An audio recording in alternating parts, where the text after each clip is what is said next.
कर्मापिते च मधुरं मधुरस्मृतिश्च बुद्धिं प्रबोधय प्रभो मधुबोधशक्तिं विद्यां प्रयच्छ परमां परिभावयामि।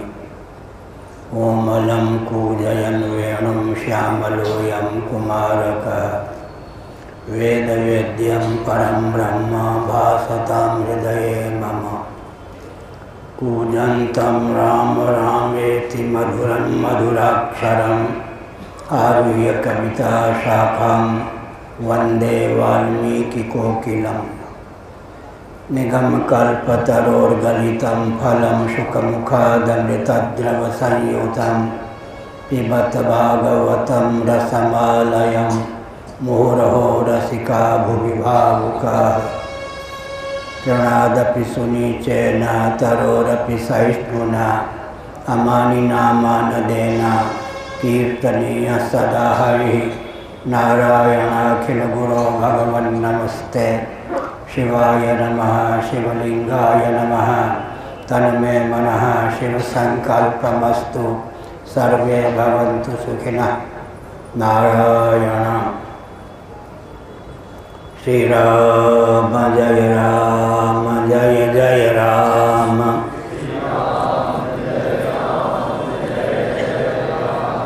श्री राम जय जय राम।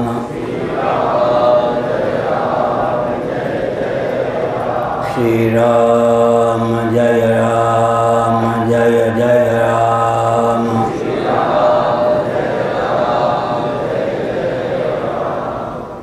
धर्म की अधर्म का प्राणियों में विश्व का हर हर गोविंद जय जय गोपाल जय जय।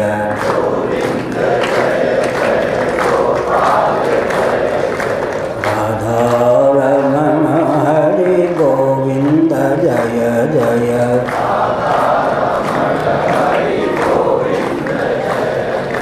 श्री कृष्ण गोविंद हरे मुरारे।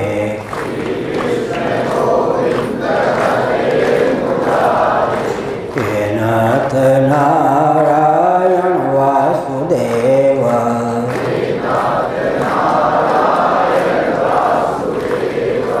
गोविंद जय जय गोपाल जय जय।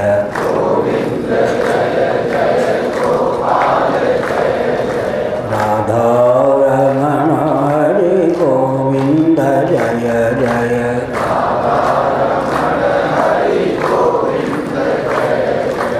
गोविंद जय जय गोपाल जय जय। राधा रमण हरि गोविंद जय जय। गोविंद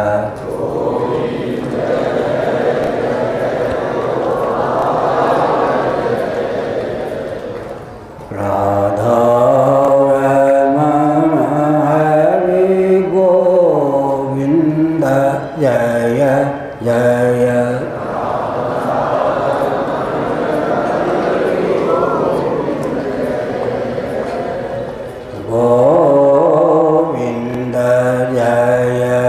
जय गोपाल जय जय।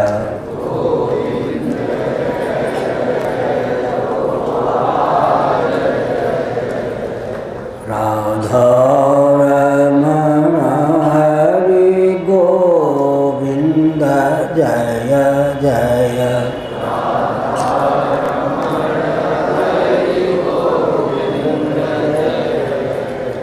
श्री वृंदावन बिहारी लाल की जय। नमो महादेव्यः। शंभो शिव शिव शिव शिव शिव शिव नारायण नारायण नारायण।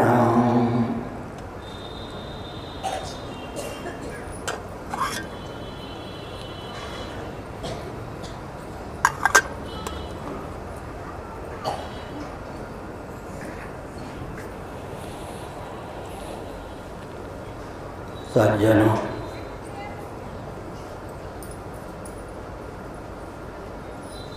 मानव जीवन सुदुर्लभ है। पुण्यों के प्रभाव से, भगवत कृपा से ही संभव है। यह चेद अवेदी तथा सत्यवस्ति न चेदिहा वेदीन महति विनष्टि ही कठोपनिषद का संदेश है। जीवन काल में देहत्याग के पूर्व ही यदि कमनीय वर्णीय सगुण निर्गुण भगवत तत्व को जान लिया तब तो जीवन सार्थक हुआ। कदाचित चूक गए तो विनाश ही हाथ लगा। लाभ का लोभ और हानि का डर व्यक्ति के जीवन में प्रमाद नहीं पनपने देता। श्रुति ने लाभ का लोभ और हानि का भय दर्शाया है। यह चेत अवेदी तथा सत्यमस्ति, लाभ का लोभ है। न चेत यह वेदीन महति विनष्टि, हानि का भय है। देहत्याग के पूर्व ही यदि भगवत स्वरूप आत्म तत्व को जान लिया तो जीवन सार्थक हुआ। यह लाभ का लोभ है। चूक गए तो महति विनष्टि, हानि का भय। लौकिक लाभ और लौकिक हानि से हम परिचित हैं, लेकिन विचित्र बात यह है कि अनादिकाल से जन्म और मृत्यु की अजस्र परंपरा चली आ रही है। यह कोई प्रथम जन्म हमारा आपका नहीं है।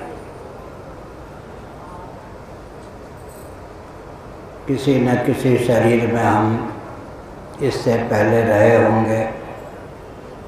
देहत्याग के अव्यवहित पूर्वक क्षण पर्यंत यदि हम कृतार्थ हो गए होते, भगवत स्वरूप में मन रंग गया होता, आत्मस्वरूप का विज्ञान प्राप्त कर हमने देहत्याग किया होता, तो हमको यह शरीर ही प्राप्त नहीं होता। यम यम वापि स्मरन् भावं तयत्यन्ते कलेवरं तम तमेवैति कौन्तेय सदा तद्भाव भाविता। इसलिए अप्रमत्तेन वेद्धव्यम, जीवन में प्रमाद को स्थान नहीं देना चाहिए। प्रमादो वै मृत्यु, उपनिषद का उद्घोष है, सनकादि महर्षियों का उद्घोष है, प्रमाद ही मृत्यु है। प्रमा का जो दमन कर दे वह प्रमाद, स्वाभाविकी ब्रह्मात्म भावना से च्युति का नाम है प्रमाद। जीवन में प्रमाद नहीं पलना चाहिए। प्रमादो वही मृत्यु, निस्संदेह प्रमाद मृत्यु है।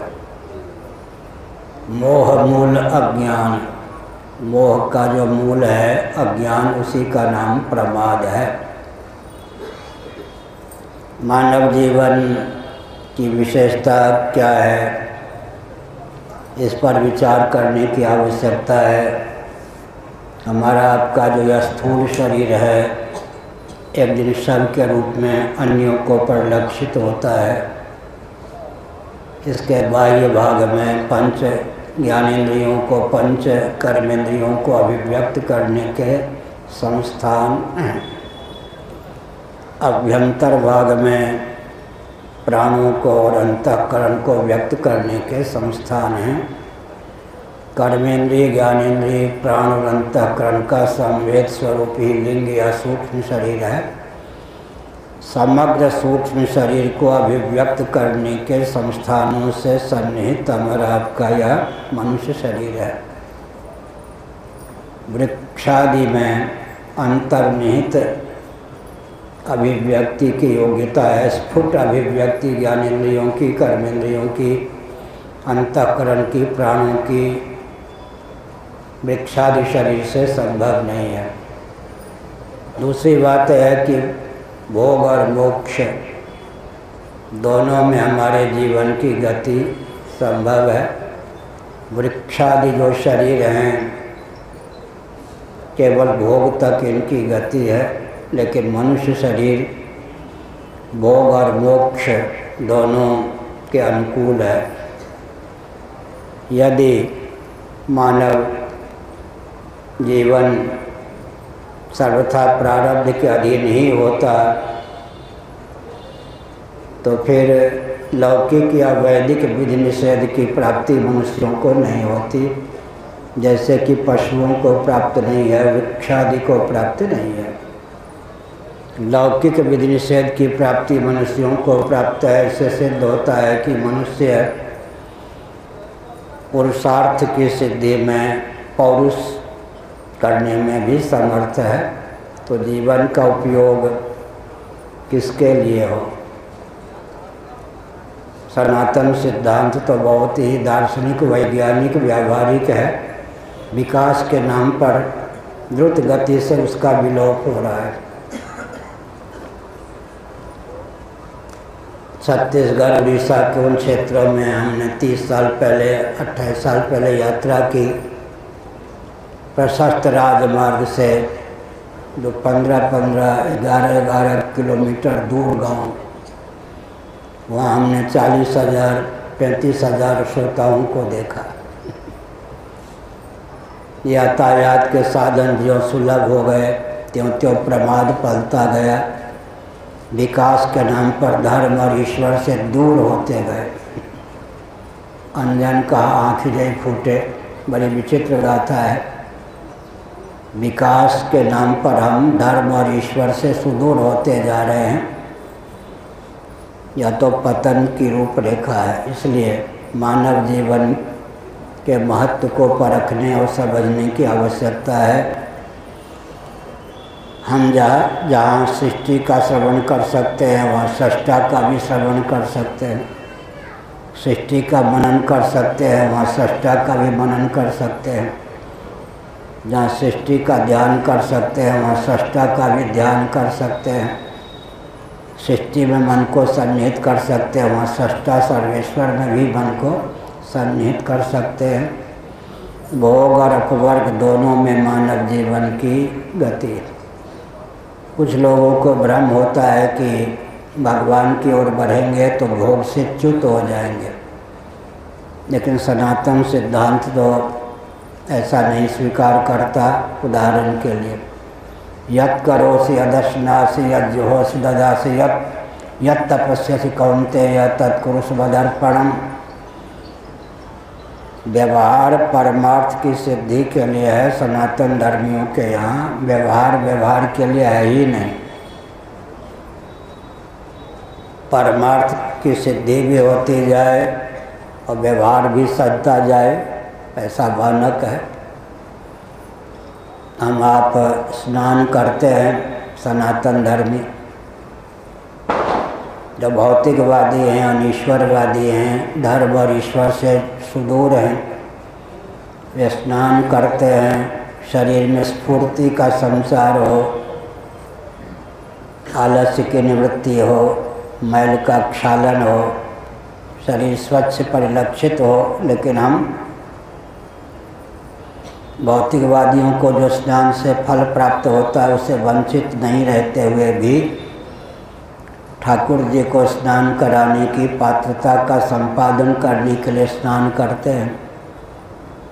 भौतिकवादियों का स्नान भोग बन जाता है, हमारा स्नान भक्ति का रूप धारण कर लेता है। भौतिकवादी भोजन करते हैं, हमारे यहाँ भोजन क्यों बनता है? ठाकुर जी को भोग लगाने के लिए। तो हम भूखे नहीं रहते, लेकिन हमारा भोजन भी भगवान से जुड़ा हुआ है। हम भगवान को योग निद्रा सुलभ कराकर सोते हैं, हमारा सोना भी भगवान से संलग्न होता है। हम भगवान को जगाने के लिए जगते हैं, हमारा जगना भी भगवान से संबद्ध है। यत् करोसि यदश्नासि यत् जुहोसि ददासि यत् तपस्यसि कौन्तेय तत्कुरुष्व मदर्पणम्। किसी व्यक्ति का विवाह हुआ, वहाँ कहा जाता है धर्मपत्नी लक्ष्मी, स्त्री लक्ष्मी स्वरूपा है। पुरुष नारायण स्वरूप। घर में बालिका का जन्म हुआ, जगत जननी है, जगदम्बा है। बालक का जन्म हुआ, बाल गोपाल है। एक बार हम यात्रा कर रहे थे रेल में, ऊपर हम लेटे हुए थे, नीचे स्वामी जी लेटे हुए थे। बगल ऊपर नीचे कोई गृहस्थ थे। हम प्राय एसी फर्स्ट क्लास में यात्रा नहीं करते, सेकंड क्लास में यात्रा करते, द्वितीय श्रेणी में। किनारे वाली सीट पर एक सदगृहस्थ कोई थे। बगल वाली सीट के ऊपर कोई बच्ची सोई हुई थी, 9 साल की रही होगी। किनारे वाले सीट पर कोई व्यक्ति, नींद टूटी, उन्होंने उस बच्ची के चरण को छुआ, मस्तक पर लगाया। बच्ची तो सोई हुई थी, उसकी माता भी नीचे सोई हुई थी। यह सनातन धर्म है। उन्होंने जरूर समझा होगा कि जगत जननी का अवतार है, बालिका है। यद्यपि उनकी बेटी या पोती के सदृश रही होगी, ये सनातन सिद्धांत है। घर में बालिका का जन्म हुआ तो जगत जननी का अवतार है, बालक का जन्म हुआ तो बाल गोपाल है। तदर्थे खिल चेष्टितम, भगवदर्थ ही हमारा सारा जीवन है। इसको विकास कहते हैं। अंजन का आँख जई फूटे, ज्यों ज्यों यातायात के साधन बढ़ रहे हैं, विकास के नाम पर सुविधाएं प्राप्त हो रही हैं, त्यों त्यों धर्म और ईश्वर सम सुदूर होते जा रहे हैं। भौतिकवादियों की मान्यता होती है कि अगर हम धर्म और ईश्वर के मार्ग पर चलेंगे तो मानव विकास से वंचित रह जाएंगे, भोग से वंचित रह जाएंगे। यह भ्रम है। आजकल 2-3 महीनों से मैं कहता हूँ, विशेष करके अनासक्ति का नाम विरक्ति या वैराग्य है। जो जिससे विरक्त होता है वह उसका अधिपति हो जाता है या नहीं, और जो जिसमें अनुरक्त होता है, समासक्त होता है, वह उसके अधीन हो जाता है। तो वैराग्य से घाटा हुआ या लाभ? जो जिससे अनासक्त होता है, विरक्त होता है, वह उसका अधिपति हो जाता है, नियामक स्वामी। और जो जिसमें अनुरक्त होता है वो उसका दास हो जाता है। लोग समझते हैं कि विरक्त होने पर घाटा होगा। जनक जी या याज्ञवल्क्य जी गृहस्थाश्रम में रहते हुए भी विरक्त थे या नहीं? तो हमने क्या संकेत किया? विवेक का फल है ना वैराग्य। जो वर्ण करने योग्य है परमात्मा, उसके अतिरिक्त सब वैराग्य का विषय है। जिससे हम विरक्त होते हैं, अनासक्त होते हैं, उसके हम अधिपति हो जाते हैं। कल्पना कीजिए, आज जो देवराज इंद्र के पद पर प्रतिष्ठित है वो कौन है? मर्त्यलोक में, बृहद भारत में, मांत्रिक याग में अधिकृत वे पहले हमारी आपकी तरह मनुष्य रहे होंगे। बृहद भारत में उनका जन्म रहा होगा। देवराज इंद्र के पद के नीचे के पद जितने हैं, उन्होंने, उन पदों ने उनके चित्त को आकृष्ट नहीं किया। उन्होंने केवल देवराज इंद्र की उपासना की। उस उपासना के फलस्वरूप इस कल्प में वे इंद्र होकर विद्यमान हैं। बृहदारण्यक उपनिषद के अनुसार आज जो ब्रह्मा जी के पद पर प्रतिष्ठित हैं, कभी मर्त्यलोक में, बृहद भारत में, सतकुल में, मांत्रिक याग में अधिकृत थे। उन्होंने विधिवत अश्वमेध याग का आलंबन लिया। यागों में सर्वोत्कृष्ट अश्वमेध क्यों है? बृहदारण्यक उपनिषद में कहा गया है, जिस याग के देवता जिस कोटि के होते हैं, उस याग का स्तर उसी कोटि का माना जाता है। अश्वमेध के देवता प्रजापति, हिरण्यगर्भ या ब्रह्मा। देवताओं में सर्वोत्कृष्ट प्रजापति हिरण्यगर्भ या ब्रह्मा। प्रजापति की आराधना जिन्होंने अश्वमेध याग के निमित्त से की, आज वे स्वयं प्रजापति ब्रह्मा के पद पर प्रतिष्ठित हैं। चतुर्दश पूर्णात्मक ब्रह्मांड में जितने देवता हैं, प्राच्य नमः, इंद्राय नमः, अग्नेय नमः, अग्नये नमः, दक्षिणाय नमः, यमाय नमः, दिक् के अधिपति हैं, वे सब के सब कौन? मर्त्यलोक में, बृहद भारत में मांत्रिक याग में अधिकृत थे। आज वे प्राची आदि दिक् के देवता हैं, नियामक हैं। बहुत ऊंची बात है। तो वेदादि शास्त्र सम्मत कर्मकांड, उपासना कांड, ज्ञान कांड से हम सुदूर रहेंगे तो मरने के बाद मच्छर, मेढक, सर्प, छुछुंदर, चूहा, बिल्ली, कबूतर, चमगादड़ और बबूल आदि के वृक्ष ही बनेंगे। क्या अपने जीवन को परखना चाहिए। अगर हमने धर्म और ईश्वर से सुदूरता का व्यवहार किया, इनको अनुपयोगी समझा, तो आगे हमारा जीवन कहाँ जाएगा, किस गड्ढे में हम गिरेंगे। जीवन को सार्थक करने वाले दो ही पदार्थ हैं, धर्म और ब्रह्म। वेदों का तात्पर्य धर्म और ब्रह्म में ही सन्निहित है। पूर्व मीमांसा का प्रारंभ था तो धर्म जिज्ञासा, उत्तर मीमांसा का प्रारंभ था तो ब्रह्म जिज्ञासा, इस सूत्र से होता है। कोई कह सकते हैं कि इस रॉकेट, कंप्यूटर, एटम, मोबाइल के युग में धर्म और ब्रह्म का अर्थ ईश्वर, भगवान।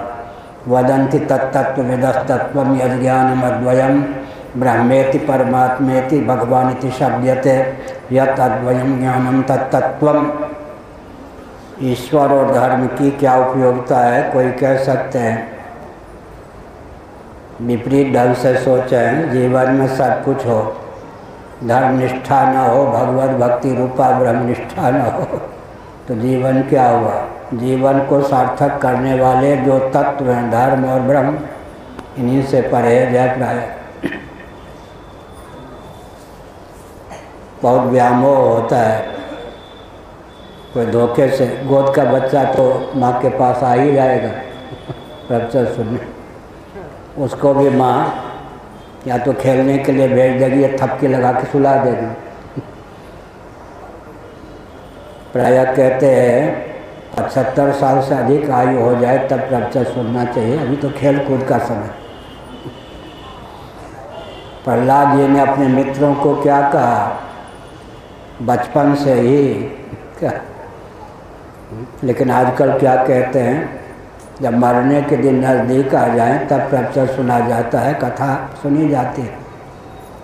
उसके बाद भी कानों को ढंग से रखा जाता है कि सुन लिया, मन तक ना पहुंच पावे। और कथागार से चले, सत्संग भवन से तो जो सुना वही छोड़ा में दरी पड़ी। बड़ी विकट बात। लेकिन विचित्र दौर है। भारतीयों का मस्तिष्क होता है कि अमेरिका हो, ब्रिटेन, जर्मनी, जापान, फ्रांस हम पहुंच जाएं, हमारा उत्कर्ष हो। और अमेरिका इत्यादि में जिनको नींद भी सुलभ नहीं है, वो सोचते हैं भारत के कोई मनीषी हमको मिल जाए तो जीवन सार्थक। वो लोग हम लोगों के पास भगते हैं, ये नहीं कि रुपया लेकर, अपना दुख दर्द मिटाने के लिए। विचित्र पलायन है। यहाँ के व्यक्ति इधर देख रहे हैं, उधर के व्यक्तियों को जब नींद भी नहीं आती, यहाँ तो चट्टान पर भी दोपहर में भी 2 घंटे मजदूर खर्राटे लेकर सो जाता है। वहाँ जब नींद नहीं आती, कैप्सूल खाने पर भी, इंजेक्शन लेने पर भी वो इधर भागते हैं। इसका अर्थ क्या है? विचित्र पलायन। विचित्र पलायन का अर्थ क्या हुआ? हम जिनको उत्कृष्ट समझते हैं उनको नींद भी सुलभ नहीं। आजकल हम कहा करते हैं गाढ़ी नींद का जो वेग है वही कमनीज पर पानी फेर देता है। अभी नेपाल की यात्रा हुई थी, गाढ़ी नींद का वेग ही कमनीज पर पानी फेर देता है। चारवाक का सिद्धांत क्या है, कम्युनिस्टों का सिद्धांत क्या है, भौतिकवादियों का सिद्धांत क्या है? चेतना विशिष्ट शरीर आत्मा है। अभीष्ट विषय के परिणम्भन या सेवन से जो आह्लाद प्राप्त होता है वही आनंद है। विषय जन्य सुख ही सुख है। चेतना विशिष्ट शरीर ही आत्मा है, जीवन है, यही ना। तभी हमने नेपाल में कहा गाढ़ी नींद का वेग ही कम्युनिज्म पर, भौतिकवाद पर पानी फेर देता है। अगर चेतना विशिष्ट शरीर ही आत्मा है तो जब गाढ़ी नींद का वेग प्राप्त होता है तब शरीर को भुलाकर सोने की भावना का उदय क्यों होता है? एक बार ज्योतिषपीठ के मान्य श्रीमद जगत गुरु शंकराचार्य स्वनामधन्य श्री कृष्ण बोधाश्रम जी महाभाग वृंदावन में उरियावा जी के आश्रम में एक दिन के लिए पधारे। चिंतामणि शर्मा साधरा वाले उनको ले आए थे। मैं उन दिनों उरियावा जी महाराज के यहाँ था, ब्रह्मचारी था। वो सत्संग भवन में अकेले बैठे थे। मैं उचित स्थान पर दूरी पर जाके बैठ गया। मैं कुछ पूछना चाहता था, संकोच के कारण पूछ न सका। उन्होंने मुझ पूछ दिया स्वयं। उनका शरीर ब्रज का था, मथुरा जिला का। गांव में वो जाते नहीं थे, सन्यासी थे। उन्होंने कहा कहो साहब, ईश्वर को क्या गरज पड़ी कि उसने गाढ़ी नींद बना डाली? ईश्वर को क्या गरज पड़ी कि उसने गाढ़ी नींद बना डाली? मैं चाहता तो उत्तर दे सकता था, लेकिन मैंने कहा मैं आपका बालक और विद्यार्थी हूँ, कृपा करके आपने जो प्रश्न किया उसका उत्तर स्वयं दीजिए। उन्होंने लगभग 45 मिनटों तक बहुत आह्लाद पूर्वक उत्तर दिया। क्या कहा उन्होंने? मथुरा के पास आगरा है ना, वहाँ का पागल खाना बहुत प्रसिद्ध है। बरेली भी है उत्तर प्रदेश, वहाँ का भी पागल खाना बहुत प्रसिद्ध है। मथुरा वृंदावन के पास आगरा। उन्होंने कहा कि अगर हमको तुमको निर्विकल्प समाधि सुलभ न हो, कदाचित नींद से भी हम वंचित रह जाएं, तो आगरा पागल खाने में ही जाने के लिए बाध्य हूँ। जो मनुष्य जीव निर्विकल्प समाधि प्राप्त नहीं कर सकते, कदाचित करुणा वर्णालय भगवान उन्हें गाढ़ी नींद भी सुलभ न करावें, तो बेचारा बंदे जीव पागल हुए बिना न रहे। साधनहीन प्राणियों को विक्षिप्त या पागल होने से बचाने की भावना से करुणा वर्णालय सच्चिदानंद स्वरूप सर्वेश्वर ने नींद बना डाली। एक श्याम जी पराशर थे, बहुत अच्छे वक्तव्य देने में माहिर थे, पंजाब के थे। वो कहते थे रुपये से गद्दे तो आप खरीद सकते हो, रुपये से नींद नहीं खरीद सकते। क्या? रुपये से गद्दे पलंग आदि तो आप खरीद सकते हो, नींद नहीं खरीद सकते। थोड़ा विचार कीजिए। हमको आपको नींद आती है, निद्रा का वेग सुलभ होता है, नींद आती है, तो पागल होने से हम बचे हुए। त्यागात् शांतिरनंतरम। निद्रा का वेग जो है किस किस के त्याग के लिए प्रेरित करता है, इस पर विचार करें तो जीवन में सिद्धि की पराकाष्ठा की अभिव्यक्ति का मार्ग प्रशस्त हो। शरीर को भुलाए बिना नींद नहीं आ सकती, इंद्रियां फुदकती रहें तो नींद नहीं आ सकती। इंद्रियों को भी सुलाने की भुलाने की आवश्यकता होती है। गाढ़ी नींद का वेग त्याग के अद्भुत महात्म को अभिव्यक्त करता है। मन बुद्धि चित्त अहंकार संकल्प निश्चय स्मरण गर्व का त्याग न करें। मन बुद्धि चित्त अहंकार भी सुप्त ना हो तो हम विक्षिप्त हो जाएं। प्राणों का भान भी बना रहे तो हम विक्षिप्त हो जाएं। औरों की बात छोड़ दीजिए। पंचदशीकार विद्यारण्य स्वामी जी ने बताया, सुख तो व्यक्ति को बहुत प्यारा है ना। कदाचित पेट में पीड़ा हो, किसी प्रिय का वियोग हो गया हो, दैहिक दैविक भौतिक ताप से संतप्त जीवन हो, दुख को, बेचैनी को, पीड़ा को, दर्द को, कष्ट को भुलाने के लिए हम नींद चाहते हों तो बात समझ में आती है। लेकिन विषय जन्य आनंद जिसको भरपूर प्राप्त है, प्रिय ही नहीं, मोद ही नहीं, प्रमोद जीवन उच्छलित है। मर्त्य लोक में सर्वोत्कृष्ट सर्वाधिक आनंद जिसको प्राप्त होगा, तैत्तिरीय उपनिषद के अनुसार उसके आनंद का नाम होगा मानुषानंद।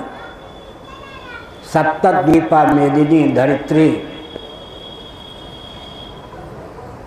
भगवान शंकराचार्य, सप्तद्वीपा च मेदिनी, 7 द्वीपों वाली मेदिनी पृथ्वी का एक छत्र कोई सम्राट हो। आजकल तो 7 द्वीपों वाली पृथ्वी ही सुलभ नहीं है। श्रीमद् भागवत के 5वें स्कंध में जिस भूगोल का वर्णन है, वो भूगोल तो आजकल सुलभ ही नहीं है। क्षार सिंधु से परिवेष्टित भूभाग को ही 7 भागों में बांट देते हैं भूगोल वाले। लगे हाथ में एक बात कह दूं, ज्यों ज्यों महायंत्रों का प्रचुर आविष्कार और प्रयोग होता है, त्यों त्यों दिव्य वस्तु और व्यक्ति का विलोप होता जाता है। प्रज्ञा शक्ति प्राण शक्ति का ह्रास होता जाता है। प्रज्ञा माने बुद्धि, प्राण माने प्राण, ज्ञान शक्ति क्रिया शक्ति को प्रज्ञा शक्ति प्राण शक्ति कहते हैं। फिर से सुनिए, ज्यों ज्यों महायंत्रों का प्रचुर आविष्कार और प्रयोग होता है, त्यों त्यों प्रज्ञा शक्ति प्राण शक्ति का ह्रास होता है। मनुस्मृति 1163 महायंत्र प्रवर्तनम। आजकल लोग कहते हैं विकास युग है, बहुत अच्छी बात है, हम सुन के मुस्कुरा देते हैं। 28 साल पहले किसी व्यक्ति ने प्रश्न कर दिया, महाराज क्या आप त्रेता की ओर हमको ले जाना चाहते हैं? हमने कहा अच्छा, त्रेता की ओर आप चले जाओगे तो ह्रास होगा। हाँ महाराज ह्रास होगा। बड़ी विकट विडम्बना। प्रज्ञा शक्ति प्राण शक्ति के अपकर्ष का नाम ही आजकल विकास है या नहीं। भगवद गीता, श्रीमद् भगवद गीता के 18वें अध्याय में विपरीत बुद्धि, तमोगुण की दशा में विपरीत ज्ञान, सर्वथा विपरीत बोध प्राप्त होता है। कृतयुग कहते हैं सतयुग को। कृतयुग की अपेक्षा त्रेता में, त्रेता की अपेक्षा द्वापर में, द्वापर की अपेक्षा कलयुग में, कलयुग के प्रथम चरण की अपेक्षा द्वितीय चरण में, द्वितीय चरण की अपेक्षा तृतीय चरण में, तृतीय चरण की अपेक्षा चतुर्थ चरण में प्रज्ञा शक्ति प्राण शक्ति का अपकर्ष होता है, ह्रास होता है। युगों की आयु में भी ह्रास है। कृतयुग की अपेक्षा त्रेता की आयु कम, त्रेता की अपेक्षा द्वापर की आयु कम, द्वापर की अपेक्षा कलयुग की आयु कम। प्रज्ञा शक्ति प्राण शक्ति के अपकर्ष का नाम ही आजकल विकास होता है। वस्तु स्थिति ऐसी नहीं है। तो मैंने संकेत किया, गाढ़ी नींद का वेग त्याग के रहस्य को समझाता है। पंचदशीकार विद्यारण्य स्वामी ने कहा, अगर कोई व्यक्ति पीड़ित हो, वेदना युक्त हो, कष्ट युक्त हो, उसे भुलाने के लिए गाढ़ी नींद चाहता हो तब तो बात समझ में आती है। लेकिन जिसको विषय जन्य आनंद भरपूर है, मर्त्य लोक में सर्वाधिक आनंद किसी को प्राप्त हो, उसका नाम मानुषानंद है। उसकी अपेक्षा ब्रह्मा जी को प्रतिक्षण एक परार्ध गुण अधिक आनंद प्राप्त रहता है। एक लिखने के बाद 20 शून्य लिखेंगे तब जो संख्या बनेगी उसका नाम 1000 परार्ध है। मर्त्य लोक में सर्वाधिक आनंद हृष्ट पुष्ट युवक हो, कोई देहेंद्रिय प्राणांतकरण सर्वथा स्वस्थ हों, परिवार के व्यक्ति अनुगत हों, सारी परिस्थिति अनुकूल हो, सप्तद्वीपा मेदिनी का एक छत्र सम्राट हो, मेदिनी के सारे वैभव भोग्य के रूप में सुलभ हो, भोग भोगने की क्षमता भी उसमें भरपूर हो। नहीं तो मोतीचूर का एक लड्डू एटम बम दिखता है, नहीं ब्लड शुगर आदि जिसको हो जाए, उसके थाल में पत्तल पर एक मोतीचूर का लड्डू दे दीजिए, विवेकी होगा तो सोचेगा मोतीचूर का लड्डू है या एटम बम है, विस्फोट कर देगा। तो भोग भोगने की क्षमता भी जिसमें प्रचुर हो, मर्त्य लोक का निष्कंटक आनंद जिसको प्राप्त हो, ब्राह्म मुहूर्त में प्रजा यशोगान करती हो, जय जय युग युग जियो हमारे राजाधिराज, उसको जो आनंद प्राप्त होता है उसकी अपेक्षा 1000 परार्ध गुण अधिक आनंद ब्रह्मा जी को व्यवहार दशा में प्रतिक्षण प्राप्त है। तो ब्रह्मा जी की आयु का वर्णन गीता के 8वें अध्याय में है। उन ब्रह्मा जी को भी अगर नींद न आवे तो विक्षिप्त हो जाए। दुख का त्याग करने के लिए ही नहीं, विषयजन्य आनंद का त्याग करने के लिए भी गाढ़ी नींद अपेक्षित। विषयजन्य आनंद भी अगर बने रहें तो हम उन्मत्त हो जाएं। इसके पीछे दार्शनिक सिद्धांत क्या है? जहाँ भोग्य विषयजन्य आनंद होता है वहाँ तृप्ति बनती है, भोक्ता भोग और भोग्य। जहाँ तृप्ति होती है, 2 या 2 से अधिक का नाम द्वैत है, वहाँ द्वैत होता है।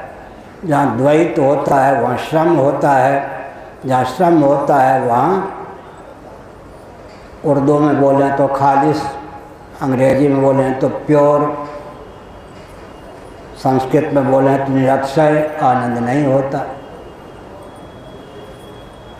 सपने हूँ नहीं सुख द्वैत दर्शन, बात कोटिक को कहे विनय पत्रिका।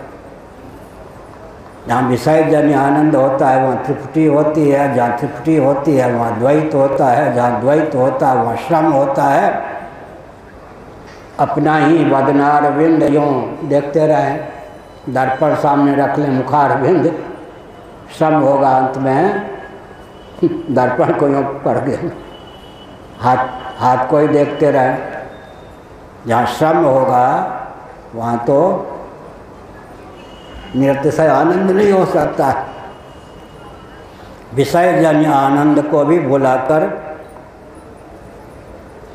गाढ़ी नींद प्राप्त करने की भावना इस तथ्य को सिद्ध करती है कि देह से, इंद्रिय से, अंतःकरण से, प्राण से, विषय जन्य आनंद से आत्मा उत्कृष्ट है। दूसरे के त्याग की भावना होती है, त्याग का विषय अपने से भिन्न होता है। वैराग्य का विषय अपने से भिन्न होता है, राग का विषय अपने से भिन्न होता है। इसलिए हमने संकेत किया कि गाढ़ी नींद का वेग त्याग के महत्व को ख्यापित करता है। अगर हम उस पर ध्यान केंद्रित करें, कहाँ अपने जीवन के अध्ययन अंकन का अवसर लाते हैं, अवसर प्राप्त होने पर उपयोग कहाँ करते। सन 1966 में मैं ऋषिकेश में था, मोक्षाश्रम में 6 महीने तक अवधूत गीता, अष्टावक्र गीता और स्वामी रामतीर्थ के साहित्यों का अध्ययन किया।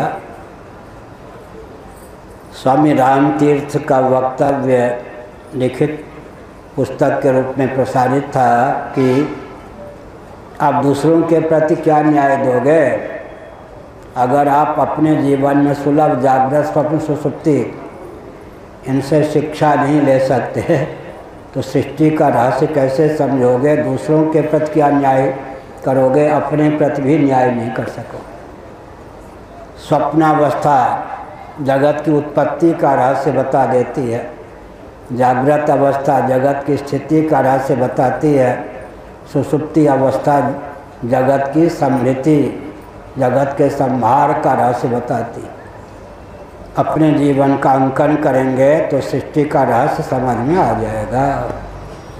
जगत की उत्पत्ति स्थिति समृद्धि का विज्ञान प्राप्त करने के लिए अपना जीवन, जो कि भगवत कृपा से प्रयोगशाला के रूप में प्राप्त है, तयोर व्यष्टि समष्टिता, पंचदशी का विद्यारण स्वामी जी ने, तयोर व्यष्टि समष्टिता या व्यष्टि जीवन जो है समष्टि का मूर्त रूप है, प्रतीक है। जैसे भारत का विश्व का मानचित्र हो, मानचित्र में थोड़ी सी दूरी में बहुत बड़े क्षेत्र का अंकन हो जाता है, ऐसे हमारा जीवन समष्टि का प्रतीक है, द्योतक है। समष्टि में जो कुछ सामग्री है उसका रहस्य हम अपने जीवन का अवलोकन कर सकते हैं। व्यष्टि का अवलोकन करके जिन्होंने समष्टि में विकास को उद्भासित किया उनका यशोगान आज भी है। योग सुखोपनिषद में 6 चक्रों का वर्णन है। हमारे जीवन में 6 चक्र हैं, उनमें 4 चक्र आम्नाय पीठ हैं।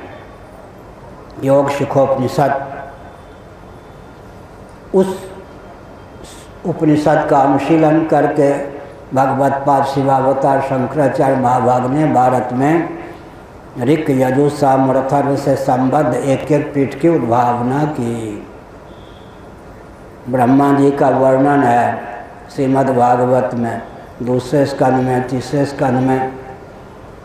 ब्रह्मा जी के पूर्व मुख से, 4 मुख हैं ब्रह्मा जी के, ब्रह्मा जी के पूर्व मुख से ऋग्वेद की दक्षिणावर्त परिक्रमा करें तो दक्षिण मुख से यजुर्वेद की, पश्चिम मुख से सामवेद की, उत्तर मुख से अथर्ववेद की अभिव्यक्ति हुई। एक प्रक्रिया है।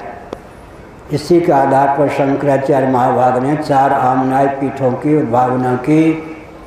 प्राची दिक में गोवर्धन मठ पुरी पीठ की स्थापना की, ऋग्वेद से संबद्ध। रामेश्वरम क्षेत्र में श्रृंगेरी पीठ दक्षिणाम्नाय की प्रतिष्ठा की, यजुर्वेद से संबद्ध। द्वारकापुरी में सामवेद से संबद्ध आम्नाय पीठ की प्रतिष्ठा की। बद्रीवन में ज्योतिर्मठ की स्थापना की, अथर्ववेद से संबद्ध। एक क्रम यह। दक्षिणावर्त जब दिशा का नाम लेते, पूर्व दक्षिण पश्चिम उत्तर, झटपट बोलते हैं पूर्व पश्चिम उत्तर दक्षिण, यह भी एक प्रक्रिया। पूर्व से ऋग्वेद, पश्चिम से यजुर्वेद, उत्तर से सामवेद, दक्षिण से अथर्ववेद, यह दूसरी प्रक्रिया। हमने क्या संकेत किया? हमने यह संकेत किया कि यह भारतवर्ष है, यहाँ भगवत कृपा से अयोध्या, मथुरा, माया माने हरिद्वार, काशी, कांची, अवंतिका माने उज्जैनी और द्वारावती, द्वारका, ये 7 पुरियाँ। 8वीं पुरी जगन्नाथपुरी, वो भी भारत में अभी कम से कम सुरक्षित। 8 पुरियाँ भारत में अभी हैं। 4 धाम, 4 आम्नाय पीठ अभी भारत में हैं। 8 पुरियाँ भारत में अभी शेष हैं। तो हमने संकेत किया। क्या संकेत किया? जीवन को सार्थक करने के लिए जिनसे विकास के नाम पर दूरी है उन्हीं के प्रति अनुरक्ति आवश्यक है। जिसके जीवन में धर्मनिष्ठा नहीं, भगवत भक्ति रूपा ब्रह्मनिष्ठा नहीं, वेदों का तात्पर्य जिस धर्म और ब्रह्म में सन्निहित है उससे जिसका जीवन सुदूर है, श्रीमद् भागवत के 4 स्कंद के 18वें अध्याय के अनुसार मैं बोल रहा हूँ, लौकिक उत्कर्ष भी प्राप्त नहीं कर सकता, पारलौकिक उत्कर्ष भी उसका अवरुद्ध रहता है। परमात्मा की प्राप्ति का मार्ग तो सर्वथा आच्छादित रहता है। इसलिए लौकिक उत्कर्ष, पारलौकिक उत्कर्ष और परमात्मा की प्राप्ति का मार्ग भी प्रशस्त हो। पद्म पुराण का एक वचन है, सृष्टि खंड, एका क्रिया व्यर्थ करी प्रसिद्धा, एका क्रिया व्यर्थ करी प्रसिद्धा।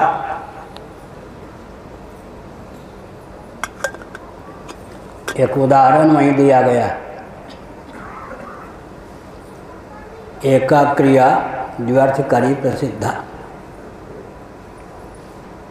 एक क्रिया से दो अर्थ की प्राप्ति हो गई। एक ब्राह्मण अपने आम के बाग में बैठे थे, देवता पिता ऋषि मुनियों के निमित्त तर्पण कर रहे थे। एक नास्तिक शिरोमणि आश्चर्यचकित होकर देख रहा था। उसे समझ में नहीं आ रहा था कि इसके द्वारा प्रदत्त जल के प्रभाव से देवता पिता ऋषि मुनि तृप्त हो रहे हैं। फिर भी वो खंडन नहीं कर पा रहा था, क्यों? आम के पौध तो सिंच रहे। सनातन शास्त्र सम्मत व्यवस्था होगी तो नास्तिकों के मुंह भी जबरदस्ती नहीं, स्वतः बंद रहेंगे। तर्पण का उदाहरण दिया गया पद्म पुराण में, एका क्रिया व्यर्थ करी प्रसिद्ध। सोने की चिड़िया पहले भारत थी या भारत था या आज है भारत? सोने की चिड़िया भारत पहले था या आज है? आर्थिक अपकर्ष भी हुआ या नहीं? जब से हम भौतिक विधा से विकास को परिभाषित क्रियान्वित करने लगे, प्रज्ञा शक्ति का ह्रास, प्राण शक्ति का ह्रास। अधिक विस्तार न करके मैं एक तथ्य कहूँ, सृष्टि की संरचना का जो प्रयोजन है उसको समझे बिना जो विकास को परिभाषित और क्रियान्वित करने का प्रकल्प चल रहा है, उसके गर्भ से विनाश ही निकल सकता है, निकल रहा है। फिर से बोलें, सृष्टि की संरचना का प्रयोजन न समझकर जो विकास को परिभाषित और क्रियान्वित करने का प्रकल्प चल रहा है, उसके घर से विस्फोट है। सब जगह विस्फोट विस्फोट विस्फोट। क्यों? इस सृष्टि की संरचना का प्रयोजन, सृष्टि की संरचना की विधा का जिनको ज्ञान ही नहीं है, वो विकास को क्या परिभाषित करेंगे? इसलिए अंधे नैव नियमाना यथांधा। विचित्र बात है ये भौतिकवादियों की थोड़ी पोल पट्टी खोल दें।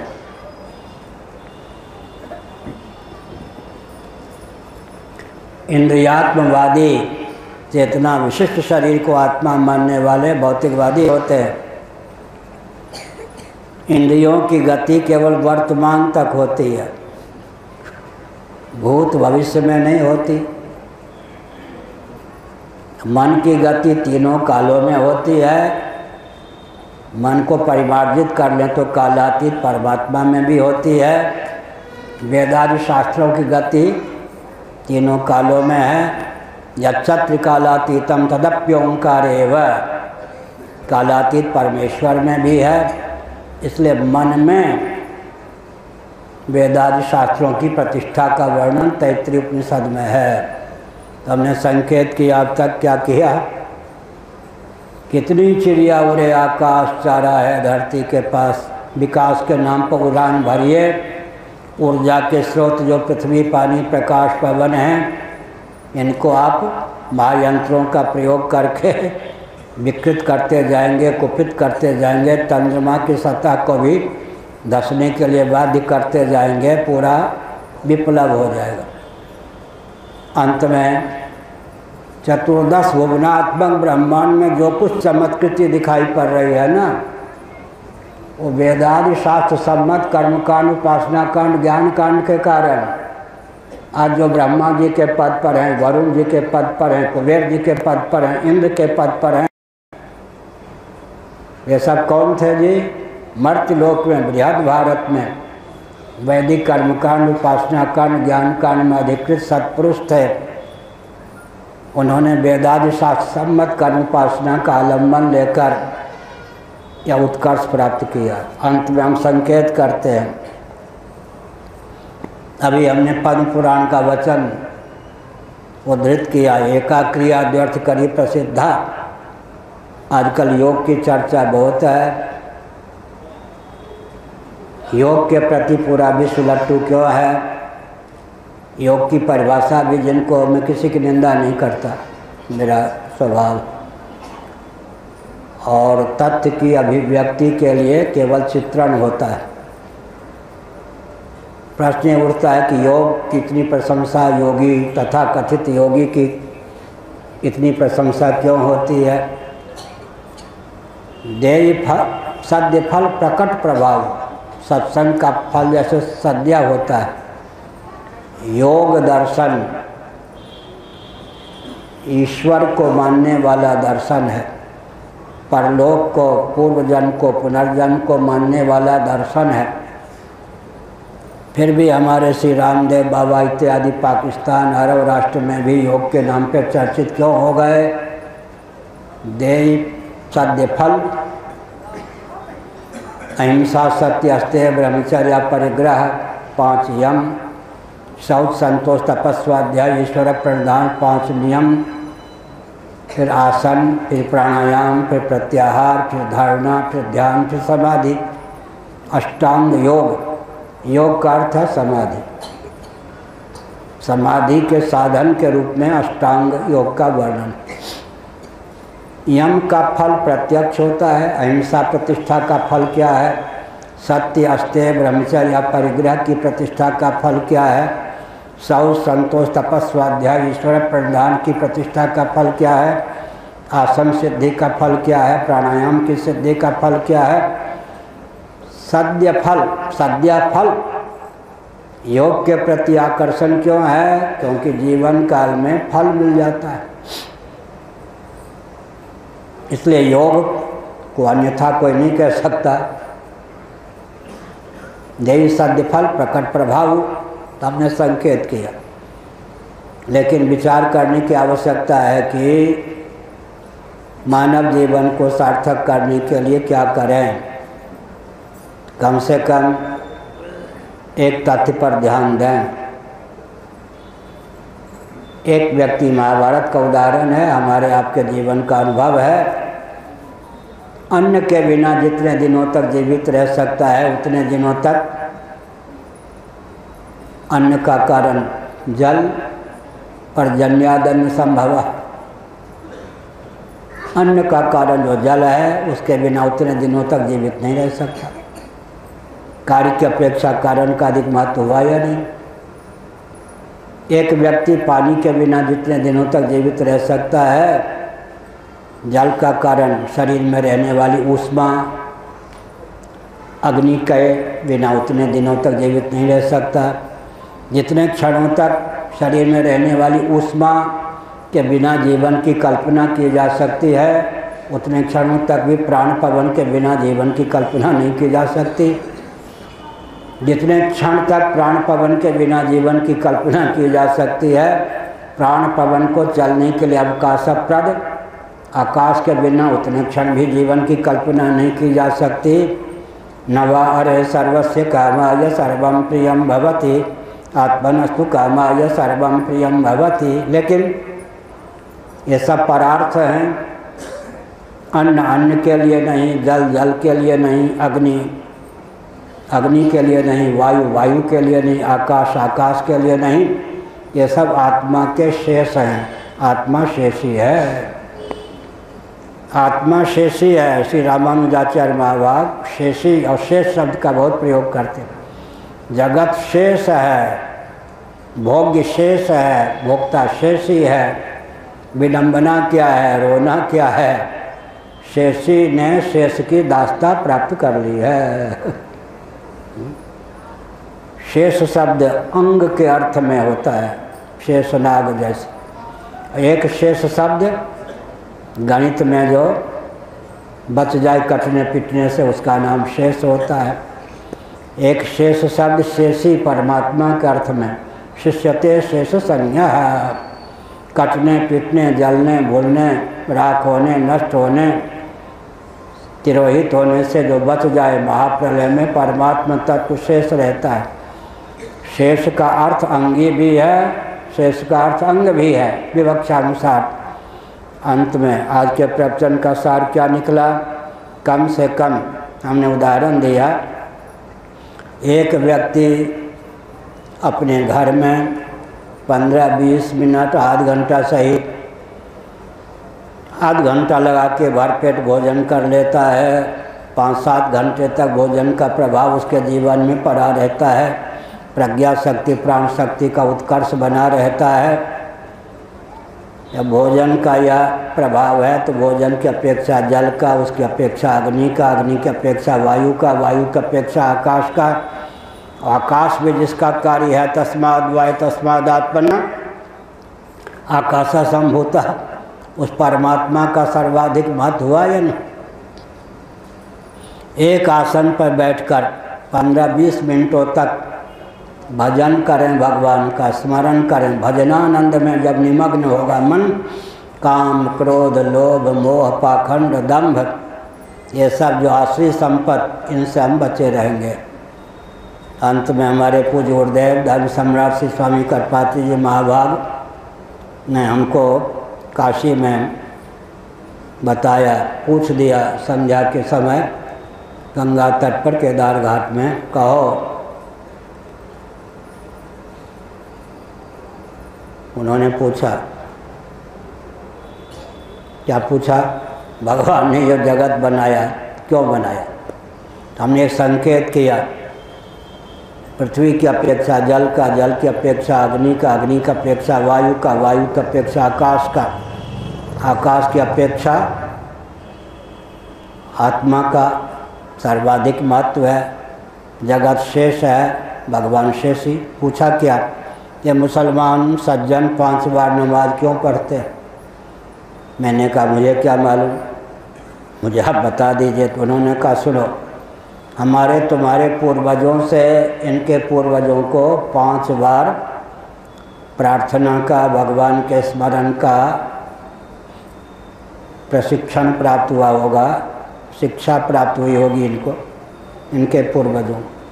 हर सनातनी वैदिकार हिंदू को 5 बार तो भगवान का भजन करना चाहिए। ब्राह्म मुहूर्त में उठते ही 15-20 मिनट तक, स्नान के बाद, फिर मध्याह्न काल में, फिर सायंकाल में, फिर सोने के पूर्व 15-15 मिनटों तक भर भी एक बार भजन करेंगे तो 75 मिनट, सवा घंटे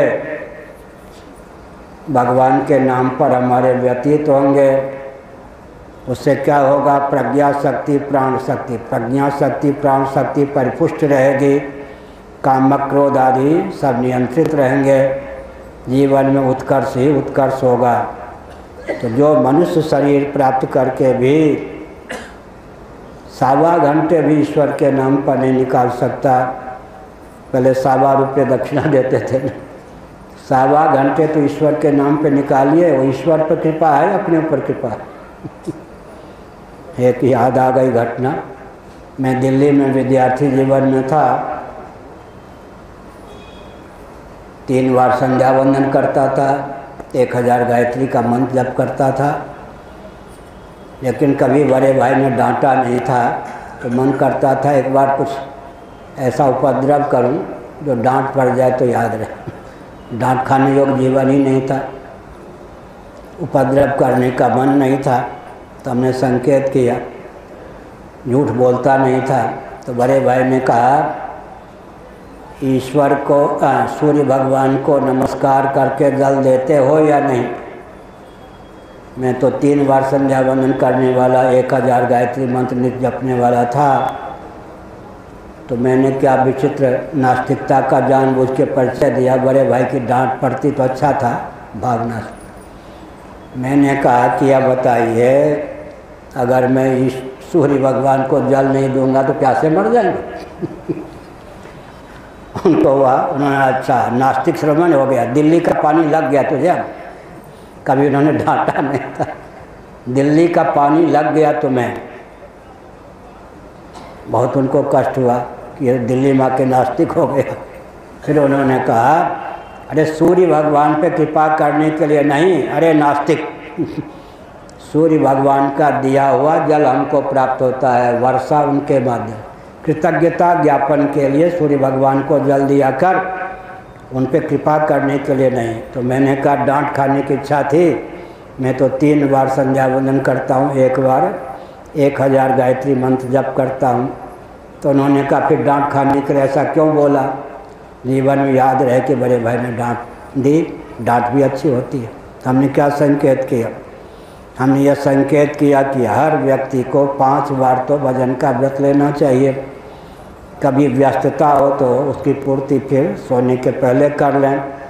ब्राह्म मुहूर्त में उठकर 15 मिनट, स्नान के बाद 15 मिनट, मध्याह्न काल में 15 मिनट, सायंकाल 15 मिनट, रात्रि में सोने के पहले 15 मिनट। ये मुसलमान सज्जन 5 बार नमाज पढ़ते हैं। नमाज भी है अल्लोपनिषद में। संस्कृत में अल्लाह शब्द का अर्थ होता है माँ, संस्कृत का शब्द अल्लाह। अल्लाह शब्द का अर्थ होता है संस्कृत लघुकौमुदी व्याकरण के अनुसार अल्लाह शब्द का अर्थ होता है माँ। भगवती का नाम है अल्लाह। तो 108 उपनिषदों के अलावा उपनिषद संग्रह में एक अल्लोपनिषद है, उसमें नमाज है। हम नहीं कह रहे कि आप नमाज पढ़िए, लेकिन मुसलमान अल्लोपनिषद, अल्लाह शब्द संस्कृत का है। अल्लाह शब्द का अर्थ होता है भगवती माँ। अल्लाह शब्द संस्कृत का है, लघुकौमुदी के अनुसार बनता है शब्द। हमने क्या कहा? 5 बार नमाज वो पढ़ते हैं सबके हित की भावना से, अपने कल्याण और सबके हित की भावना से 5 बार भगवान के भजन का व्रत लेना चाहिए, उसका निर्वाह करना चाहिए। अपने जीवन में प्रज्ञा शक्ति, प्राण शक्ति उत्कृष्ट हो, उत्फुल्ल हो, हमारा जीवन सबके हित में प्रयुक्त और विनियुक्त हो। एक संकेत 2-3 वाक्य में करके प्रवचन को विराम देता। प्रायः है धर्म, अध्यात्म, राष्ट्र के प्रति कोई प्रशिक्षण अपने बच्चों को आप नहीं दे पाते। आपके माता पिता ने दिया होगा तभी आए हैं आप।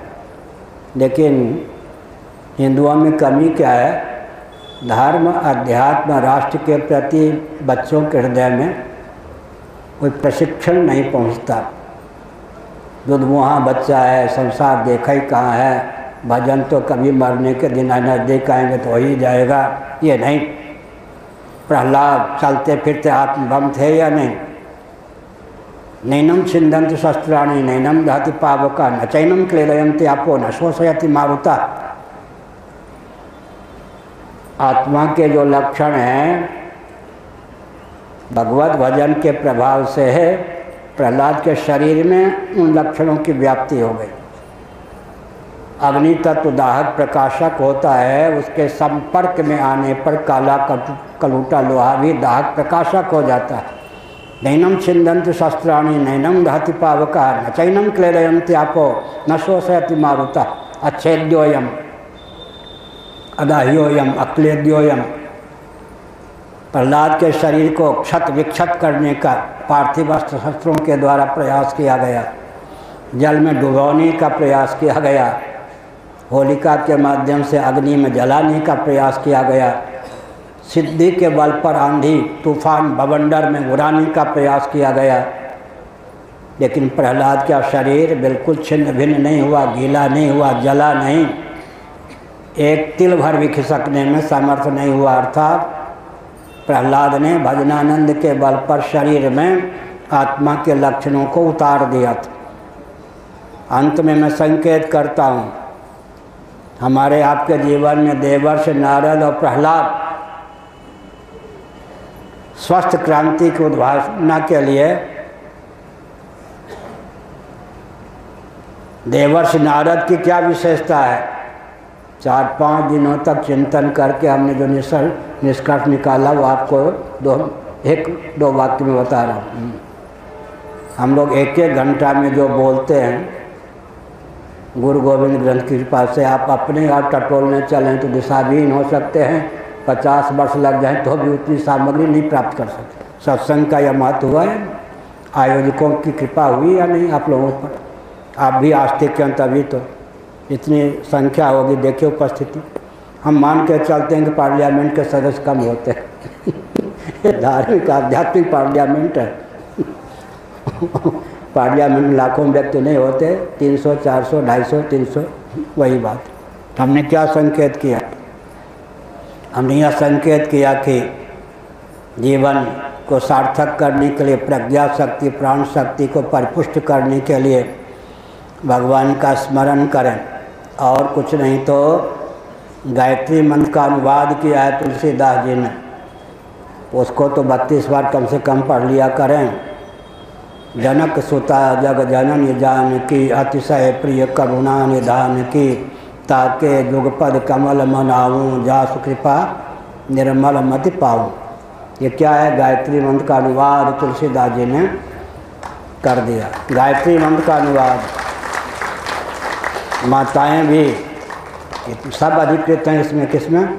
जनक सुता जग जननी जानकी, अतिशय प्रिय करुणा निधान की, ताके जुगपद कमल मनाऊं, जासु कृपा निर्मल मति पाऊं। तो हमने संकेत किया कि 1.25 घंटे भजन का बल होना चाहिए। और एक नियम लीजिए, मैं प्रतिज्ञा नहीं करवाता, प्रतिज्ञा कराऊंगा चूक जाएंगे तो आपको पाप लगेगा, किसी से मैं प्रतिज्ञा नहीं करवाता, हाथ नहीं उठवाता। हिंदू झूठ भी बोल देते हैं और यहाँ प्रतिज्ञा करके निर्वाह नहीं करेंगे तो पाप भी लगेगा। क्या हम वो लोभ भय कोरी भावुकता अविवेक के कारण तो कथावाचक हैं नहीं, ये तो आचार्य की पीठ है, गद्दी है, तद्भावापन होकर ही हम लोग बोलते हैं। तो हमने संकेत किया 5 बार भजन का व्रत लेना चाहिए यथासंभव। 1.25 घंटे भजन का बल होगा, प्रज्ञा शक्ति प्राण शक्ति परिपुष्ट होगी, निर्णय की क्षमता होगी। और प्रहलाद का शरीर जैसे आत्मा के लक्षणों से व्याप्त हो गया, काला कलूटा लोहा भी अग्नि के संपर्क में आकर दाहक प्रकाशक बन जाता है। नारद जी सबको आत्मस्वरूप और आत्मीय समझते हैं, फिर भी व्यासपीठ पर और शासन तंत्र पर दैवी संपद संपन्न व्यक्ति प्रतिष्ठित रहें, दुष्टों के हाथ में व्यास गद्दी और शासन तंत्र न जाए, इसके लिए स्वस्थ क्रांति की उद्भावना करते ये नारद जी। और हम प्रहलाद होना चाहें तो प्रहलाद के जीवन की क्या विशेषता? संबंध का निर्वाह किया, हिरण्यकशिपु को पिता ही माना, गाली नहीं दी, मुर्दाबाद नहीं, लोहा डंडे का प्रयोग नहीं, संबंध का निर्वाह करते हुए सिद्धांत का परित्याग नहीं किया। सबको आत्मा स्वरूप आत्मी समझते हुए, सबको आत्मा स्वरूप और आत्मी समझते हुए दैवी संपद संपन्न अपने जीवन को बनाने का प्रयास व्यासपीठ और शासन तंत्र अराजक तत्वों के हाथ में न जाए, इसके लिए सतत जागरूकता, ये देवर्षि नारद के जीवन की गाथा है। प्रहलाद के जीवन की गाथा क्या है? संबंध का निर्वाह करते हुए किसी भी कीमत पर सिद्धांत का त्याग न करें। संबंध का निर्वाह तो करें, अंजन का आँख जे फूटे बहुत तक कहूँ कहा लो, संबंध का निर्वाह करें लेकिन सिद्धांत का त्याग न करें। संबंध के नाम पर भी सिद्धांत का त्याग न करें। पिता पिता हैं, उनको पिता कहेंगे, लेकिन उनके कहने पर भगवान का भजन यशोगान छोड़ दूँ, ये संभव नहीं। तो अगर प्रहलाद और नारद जी के गुण हमारे जीवन में उतर आवें तो भव्य भारत हिंदू राष्ट्र की संरचना यथाशीघ्र हो। श्री राम जय राम, जय जय राम। धर्म की अधर्म का प्राणियों में विश्व का, गौ माता की, गौ हत्या, भारत सर्वभूत हृदय धर्म सम्राट श्री स्वामी करपात्री जी महाराज की। हर हर